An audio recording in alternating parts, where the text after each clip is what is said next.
ይህ ቪዲዮ የምሰራበት ዋነኛ ምክንያት በጣም ብዙ ሰው እየጠየቀኝ ያለ ተደጋጋሚ ጥያቄ ነው። በተለይ ላይቭ ላይ ስታገኙኝ የምጠይቁኝ አንድ ጥያቄ ስለሆነ እና ብመልስላችሁ መልካም ነው ብዬ ስለማስብ ነው። አብዛኛው ተመልካቼ እና ተከታታይ ከግማሽ የገባ ይመስለኛል እና ሙሉ ታሪኩን ስለማያውቅ ወደታችን ቪዲዮ ስለማያይ የሚጠይቀኝ አንድ ጥያቄ አለ። ለምንድን ነው እዚህ ቦታ የመጣው? ለምንድን ነው አዲስ አበባን ጥላ የመጣው ብሎ በጣም ብዙ ሰው ይጠይቀኛል። አጭር አማርኛ አዲስ አበባን ጥዬ የመጣሁበትን ልንገራችሁና ላብራራላችሁ። አዲስ አበባን ጥዬ የመጣሁት ከአዲስ አበባ ተባርሬ ነው። ወደ እጄና ፈቅጄ አይደለም የመጣሁት። አዲስ አበባ ኖሬ የነበርኩኝ የስነ ጥበብ ባለሙያ ነኝ። አዲስ አበባ ላይ በጣም ብዙ ስራዎችን ስሰራ የነበርኩኝ የራሴ ስቱዲዮ የነበረኝ የራሴ ሁሉ ነገር የነበረኝ ልጅ ነበርኩ። መንግስት እኔን አስሮ ቤቴን አፍርሶ እና ንብረቴን አወዳድሞ ከዛ ባዶ አስቀርቶኝ ነው ወደዚህ የመጣሁት እና ወደዚህ ስመጣ ከከተማ ህይወት የገጠር ህይወት ይሻላል ህይወት በቃኝ ምናምን ብዬ ልቀናጣ ወይ ልዝናና አይደለም የመጣሁት ማለት ነው። እና ወደዚህ የመጣሁበት ዋነኛ ምክንያት ተገፍቼ ተባረሬ ነው። ይሄን በግልጽ ማወቅ መቻል አለባችሁ ማለት ነው ማለት ነው። እና የነበረኝን ሁሉን ነገሬን አጥቼ ነው የመጣሁት። ከበባዶ ነው የመጣሁት። ሰላም፣ እንዴት አደራችሁ? እንትን ገዝቼ ነበር ምጥሮስ የሽምብራ ደፈጫ ነው ምናምን የሚባለው። ከዛ በእኔ ቤት ማራቄ ነው እንደዚህ እዚህ ጋር መስራቴ። ከዛ እዚህ ጋር አስቀመጥኩት ማለት ነው። ከዛ ጠዋት ስመጣ መሬቱ የሚታያችሁ ከሆነ ጠቅላላ ዘርግፈውት መሬቱ ላይ ኦልሞስት በጣም ከግማሹ ላይ ፈሷል ማለት ነው። ስለዚህ ከመክሰሬ በፊት ሁሉ ለሙሉ ብዬ ግንባሬ ምናምን ብታዩት በጣም የተሸከምኩበት ነው ይሄ።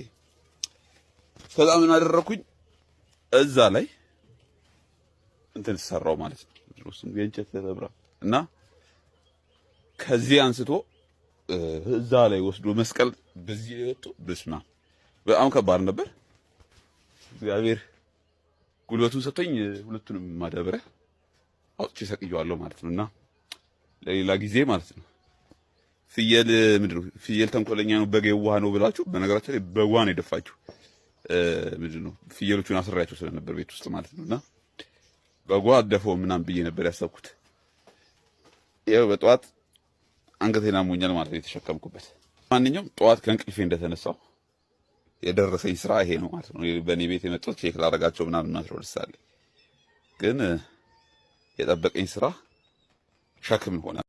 ያው ዛሬ የቤቱ ጉዳይ ምናምን ስላለቀ ምን እንጀምራለን? ዛሬ ፈል ማፍላት እንጀምራለን ማለት ነውና አሁን ላፈለው የምፈልገው ፈል የፓፓዬ ችግኝ ነውና ቦታ እንደምታዩት ረጅም ጊዜ ፍግ ምናምን ሲደፋበት የነበረ ቦታ ነውና ይሄ ጠቅላላ የምታዩት ፍግ ነው። ስለዚህ አፈር የለውም። ስለዚህ ምን እናደርጋለን? በአካፋ አፈር እያመጣን እላዩ ላይ እናደርጋለን ማለት ነው። የተወሰነ የፓፓዩ ፍሬ እዚህ መልኩ በደንብ ደርቋል ማለት ነውና በእርግጥ ከዚህ በፊት እኔ ፓፓዬ ፍሬ ዘርቻ አላውቅም እና አብቅያ አላውቅም። የመጀመሪያዬ ነው የሚሆነው። ስለዚህ ይሳካልኛል ብዬ አስባለሁ። ግብርና ባለሙያዎች ምናምን ካላችሁ የተሳሳትኩት ነገር ካለ ትነግሩኛላችሁ። ያው መጨረሻ ላይ በእንትን ሸፍነዋለሁ፣ በሳር ምናምን ሸፍነዋለሁ። ፀሐይ እንዳያገኘው ዛፍ ስር ነው ያደረኩት ለጥላ ብዬ ማለት ነውና በተሳካ ሁኔታ ችግኝ ማፍላት የምችል ይመስለኛል። የፓፓዬ ችግኝ በዚህ መልኩ እስቲ የሚሆነው እዛ ውሃ እናርፋለን፣ ከዛ እንዘራበታለን። ዘሩን ከዘራው በኋላ ምድረ በተበላቸው ምድረ በዳ አይደል እንዴ ግቢው ምናምን ላላችሁ ሰዎች ማለት የሽምብራ ገለባ ደፈጫ ነው የሚባለው ስሙ። እሱን በውሃ ይዘፈዘፍና ትንሽ ጫው ተደርጎበት እሱን ይበላሉ ማለት ነው። ነገ ከነገ ወዲያ ፍሩሽካ ካገኘው ደግሞ ፍሩሽካ ማመጣላችኋለሁ። ቀለባችሁ ይሄ ነው የሚሆነው ማለት ነው። ግቢ ውስጥ መለቃቸው ዝም ብሎ እንዲዝናኑና ቅጠላ ቅጠል እንዲለቃቀሙ እንጂ የምግብ ምንጫቸው ይሆናል ብያ። ዛሬ ተጨማሪ ፕሮግረስ አለ። ተጨማሪ ፕሮግረስ እዚህ እንዳልኳችሁ ከሆነ ታስታውሳላችሁ፣ ሰሞኑን ስላችሁ መብራት ሲጠፋ ውሃ ይጠፋልና እኩል ነው የሚጠፋው። ስለዚህ ሰሞኑን ሁለት ቀን መብራት ጠፍቶ ነበርና ውሃም ጠፍቶ ነበርና ተቸግሬ ነበር። ምን ገዛው ኖረኝ። በጣም በፍጥነት ነው የደረሰኝ። የሚገርማችሁ ነገር በርሚል ኖረኝ ማለት ነው፣ የውሃ በርሚል እና ይሄ በርሚል በረት ውስጥ ነው ያለው። ለከብቶቹ ለበጎቹና ለፍየሎቹ የውሃ ችግር አያጋጥመኝም ማለት ነው። እንስሳ ያለው ሰው ውሃ ሊኖረው ይገባል ግዴታ። እኔ ደግሞ የነበረኝ 30 ሊትር ጀሪካን ብቻ ነበር ከዚህ ስመጣ፣ እሱም ሰው ሰጥቶኝ ማለት ነው። አንዳንዴ ከደከማችሁ በኋላ በጣም በቃ ከደከማችሁ በኋላ ማረፍ ሲያምራችሁ አዲስ ስራ ይፈጠራል ማለት ነውና አሁን የሆነው እንደዛ ነው። የውሃ በርሚል ገዛው ሳልላችሁ ግን አልነገርኳችሁም እኮ የውሃ በርሚል ገዛውና አንድ ኮተት መጥቶልኛል መደርደሪያ 2 በርሚል ነው የገዛሁትና ውሃ በርሚል ገዝቼ ውሃውን በጎማ ደቀንኩና እዛ የበጎቹ ቤት ጋር ደግሞ ሄጄ ቀዳዶችን ለማጥበብ ማገርም ታበት ምናምን ብላችሁኛል አይደለ? እሱን እየመታው ነበር ማለት ነውና ስመጣም የሚጠብቀኝ ጥሩ ቤቱ ጠቅላላ ውሃ ማለት ነው። ቀይ ነገር ባለፈው ቀይ ስር ሰርቼ ልጣጩን አውጥቼ አልጣልኩትም ነበር። ብቻ ሁሉንም ነገር አንሳፎታል። አሁን እንደዚህ ሆኜ ማደር አልችልም። ስለዚህ ምን ማድረግ አለብኝ? ቤት መወልወል አለብኝ፣ ውሃውን ማንሳት አለብኝ ማለት ነው። ገና እራት አልሰራው። አሁን 1 ሰዓት ከምናምን ሆኗል። እውነቱን ለመናገር አሁን ማረፍ ነበር የምፈልገው፣ ግን አማራጭ የለም። ስለዚህ እንደዚህ ነው። በጣም ደክሞኛል ምናምን። ግቢ ውስጥ ፍየሎቹና በጎቹን ለቀቄ ትንሽ እንዲበሉ ፈቅጄላቸው ነበር። በነገራት ቤቱን ላሳያችሁ። የምኖርበት ቤት ይሄ ነው፣ በረቱ ይሄ ነው። ከዛ እዚህ ጋር ነው ያሉት በጎቹ እነዛውና ፍየሎቹን ስላላመንኳቸው በገመድ አሰርኳቸው እርስ በርስ ማለት ነው። ምክንያቱም ሩጦ ይጠፉብኛል ብዬ። አሁን የሰለቸኝ በየዛፉ ላይ እየሄዱ ይጠመጠማሉ። ሲጠመጠሙ በጣም ነው የሚጮት። እየሄድኩ ማስለቀቅ አለብኝ ማለት ነው የተጠመጠሙበት። ውሾቹን በነገራችን ላይ በቃ አሰርኳቸው። ቀን ቀን እነሱን ሳበላ ማሰር አለብኝ። ምክንያቱም ወደ እነሱ ሲሄዱ በጎቹ ሮጡ። በጎቹ ሲሮጡ ውሾቹን ተከተሏቸው ማለት ነው። ከዛ በመከራ ነው የተመለሱት።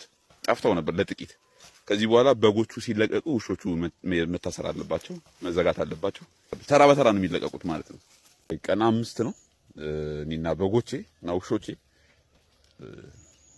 አድረናል በሰላም ማለት ነውና ውሾቹ እንደምታዩቸው በጉጉት እያዩዋቸው ነው።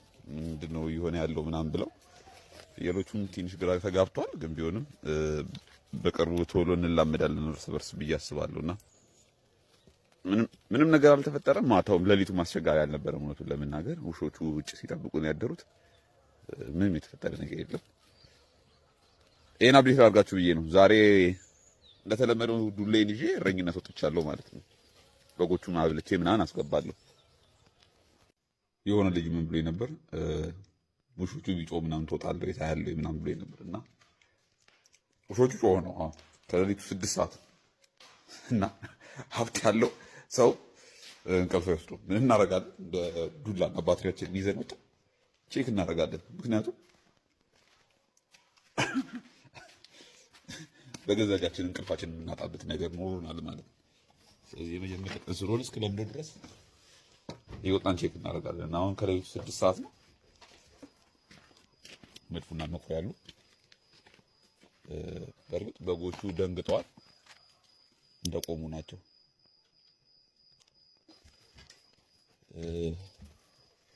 ውሻ ገብቶ ይመስለኛል የጮት እና አንድ ውሻ አግኝተነው ነበረ ቅድም። ደህና አድርገው አሯርጠውታል። ነፋክሰው ውሻው ገብቶ የነበረው ውሻ ማለት ነው። ስለዚህ ምንም ነገር የለም ማለት ነው። እና ብዙዎች ምንድን ነው ምፈራ መስላችሁ አንዳንድ ሰዎች ጨራሽ አልፈራ አያሳስባችሁ። እና በጎቼንም እጠብቃለሁ ማለት ነው። የእረኛ ነገር እንደዚህ ነው። ምን ትላለች እናቴ? ጀማሪ እረኛ ከብት አያስተኛ ትላለች። እና ምናልባት ጀማሪ እረኛው ከሆነ በጎቼ ያልተኙት አላውቅም። ብቻ ለማንኛውም ወጥተን ቼክ አድርገን መተናል ማለት ነው።